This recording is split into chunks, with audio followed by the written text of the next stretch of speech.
വിവാഹം ഇപ്പോൾ ഉള്ള രീതിയിൽ വിവാഹം നമ്മളെ കെട്ടിയിടുന്ന പോലെയാണ്.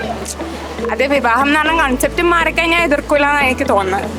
കാരണം ഇപ്പോൾ ഉള്ള രീതിയിൽ വിവാഹം സ്ത്രീകളുടെ സ്വാതന്ത്ര്യം ഇല്ലാതാക്കുന്ന ഒരു ഇൻസ്റ്റിറ്റ്യൂഷൻ ആണ് എന്ന് അങ്ങനെ പെർസീവ് ചെയ്യുന്നതുകൊണ്ടായിരിക്കും എതിർക്കുന്നത്. കല്യാണത്തിനോട് അനുബന്ധമായിട്ടിരിക്കുന്ന കുറച്ച് നോംസ് ഉണ്ടല്ലോ സൊസൈറ്റിയിൽ, അതിനെ ഫില്ലിൻ ചെയ്യാന്നുള്ളത് ശരിക്കും ഒരു വിമന്റെ ഗ്രോത്തിനെ ഭയങ്കരമായിട്ട് കേർട്ടൈൽ ചെയ്യുന്ന ഒന്നാണ്.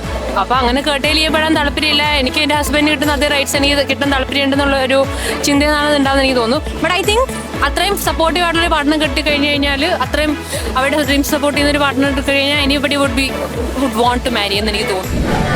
ഒബ്വിയസ്ലി ആണുങ്ങൾക്കാണ് പെണ്ണുങ്ങളെക്കാളും സ്ത്രീകളെക്കാളും കൂടുതൽ പിന്നെ പറയുന്നത് സ്ത്രീകളെക്കാളും കൂടുതൽ ഓപ്പർച്യൂണിറ്റീസും അവർക്ക് പ്രത്യേകിച്ച് ലൈക്ക് ഡിസഡ്വാൻറ്റേജസ് ഒന്നും തന്നെ വരുന്നില്ല. നേരെ മറിച്ച് as a woman like she has to think about whether or not it will affect അവർ കരിയർ. ഒരു കല്യാണം കൊണ്ടൊരു കൊച്ചുണ്ടായാൽ എങ്ങനെയുള്ള കരിയർ എഫക്റ്റ് ആവും, എങ്ങനെയുള്ള പ്രൊമോഷൻസ് എഫക്റ്റ് ആവും, പ്രത്യേകിച്ച് കരിയർ ഗ്രോത്ത് വേണ്ട ഒരാളാണെങ്കിൽ.